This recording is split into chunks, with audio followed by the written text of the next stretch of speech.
Камбожаб Цыбиков, буддист-паломник у святынь Тибета. Глава книги 17. Домой. Дневник пути от Лхасы до Кяхты. Часть 67. Старый князь имел 3 детей от 3 жен.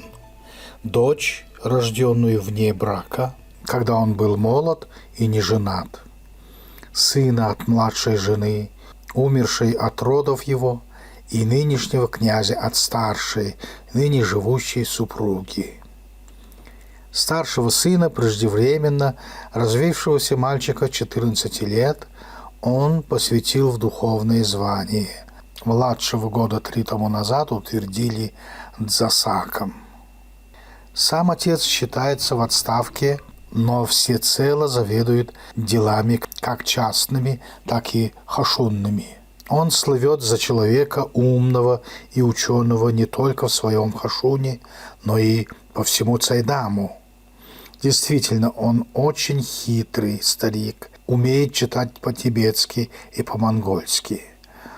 Не раз был я свидетелем, как он обучал тому и другому письму своего сына князя, выводя на доске своей иссохшей рукой некрасивые, но правильные буквы. Не раз также я присутствовал, как он обучал его читать тибетские молитвы с совершением разных обрядностей. Однажды пришлось присутствовать на обучению его стрельбе. Для этого старого князя посадили на коня с особо устроенным седлом, приспособленным к его согнувшимся и не раздвигающимся ногам, а мальчик поехал без седла. Выбрано было место невдалеке от ставки. Здесь, на песчаном бугорке, была поставлена мишень из высохшего помета скота. Князь сел на другой бугорок саженях в 15 от первого. Были принесены 2 фитильных ружья. Старик в молодости, страстный охотник, учил сына, как заряжать ружье, сколько класть пороху и тому прочее. Затем, как держать его при стрельбе, как наводить прицел и тому прочее. Мальчик сделал под его руководством несколько выстрелов, но все неудачные. Старик в досаде брал сам ружье и с большим трудом стрелял сам, но замечательно удачно. Слуги должны были отыскивать в песке выпущенные пули и доставлять князю, который их тщательно прятал для отливки снова. Старик, между прочим, интересовался европейскими ружьями и спрашивал, каково мое ружье. Я хвалил свою берданку и преувеличивал ее достоинство, так как говорил, что можно попасть в человека на расстоянии 3 верст. Он верил и говорил, как было бы хорошо вооружить такими ружьями хоть 10 солдат. Тогда бы, по его мнению, безбожные тангуты не нападали бы на монголов и не грабили бы их безнаказанно. От них, прибавлял он, нет избавления. Отражать их можно только силой, так как никогда не найти правосудия. Тангуты очень богаты и не скупятся на взятки Сининскому амбаню и его секретарям. Бывают такие случаи. Напали тангуты, произошла перестрелка, убили одного из тангутов и отразили нападающих. Тангуты, с одной стороны, приезжают в хашун в большом числе требовать уплаты за жизнь убитого, а с другой возбуждают тяжбу за убийство у амбаня. Высланные секретари берут сколько могут, не принимая никаких оправданий. Деньги, конечно, не доходят до тангутов, которые домогаются получить сами.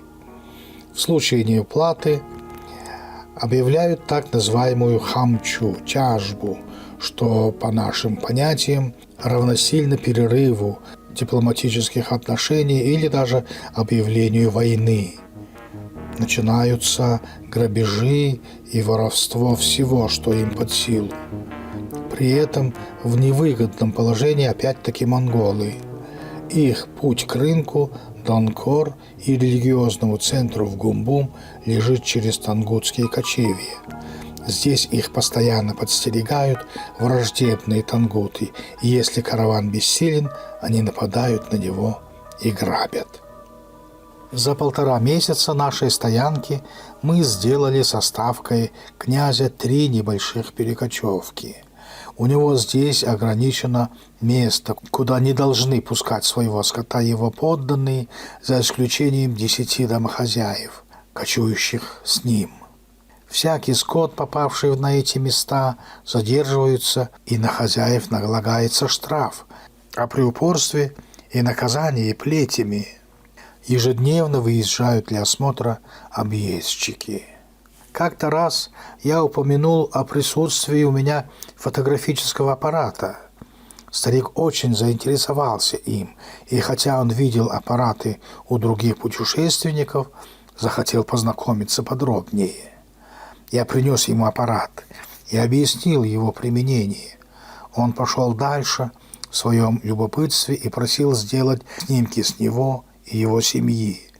Я исполнил желание князя, но промывка ночью в холодной палатке и соленая вода из местных ключей не дали хороших негативов и удачных отпечатков. Но все же князь рассматривал с большим любопытством и плохие снимки, выказывая большое удовольствие, когда узнавал себя, своих сыновей, жену и знакомых. Я показал ему отпечатки Паталы и других монастырей.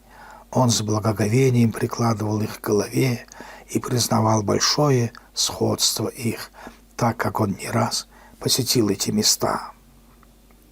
В последний раз он был там 5 годов тому назад, уже охваченный настоящим недугом, и с сожалением говорил, что больше уже не быть ему там.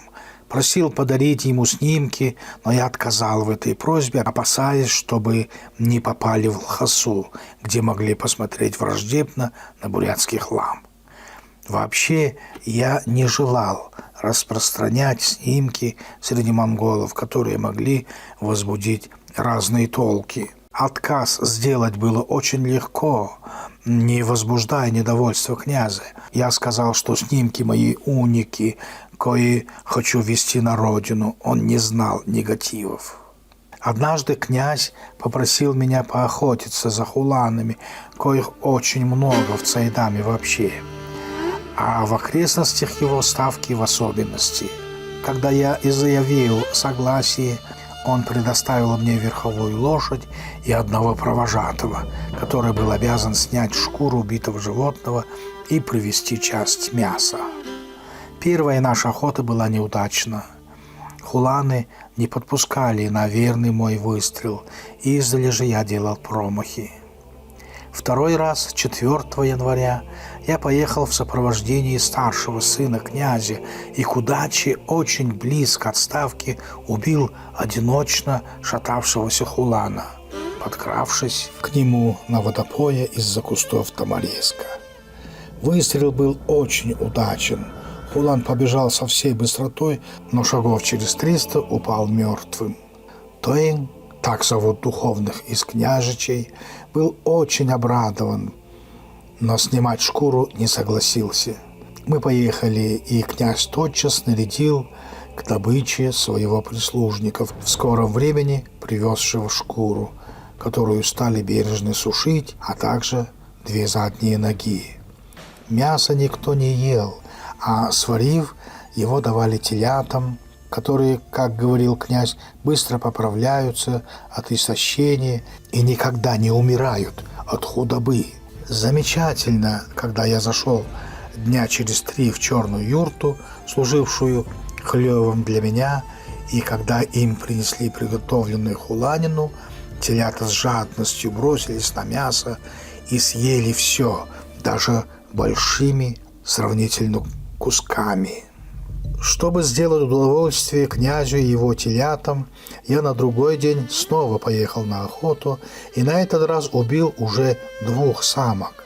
Они оказались все же сухими, должно быть, высохшая зимняя трава, ветошь и холода сильно истощают и этих же вольных животных.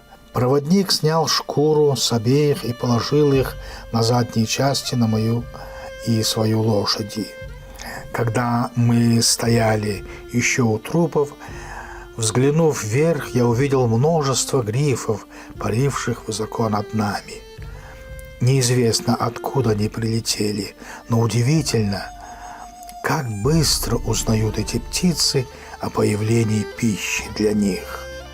Когда мы отъехали, они постепенно стали спускаться к остаткам трупов, и видно было, как с соревнований между собою они ели остатки. Наконец, 19 января настал давно желанный день нашего выезда из Баяшина этого Дзасака, куда нас доставили еще 16 числа. Здесь шли сборы каравана в Гумбум. Все участники заготовляли предметы своего вывоза, состоявшие главным образом из шерсти, верблюжьей и овечьей, шкур и войлоков. Караван должен был идти под начальством Дзанги Дамба, которому князь поручил нас и свои вещи, хотя для ближайшего наблюдения за животными и вещами поехала дочь князя со своим женихом, уже жившим с нею как при браке. В числе его вещей оказались и 3 шкуры хуланов, добытых мною. Караван шел на верблюдах и лошадях и состоял из 20 палаток, в которых помещались около 100 мужчин и женщин, даже с малыми детьми. 26 января прошли упомянутый в передний наш путь Дулангкит и стали подниматься по речке Дулангол. На пути встретили озеро Саган-Нур, Белое озеро, из которого взяли лед для ночлега. Остановились же ночевать немного восточнее этого озера. Конец 67 части.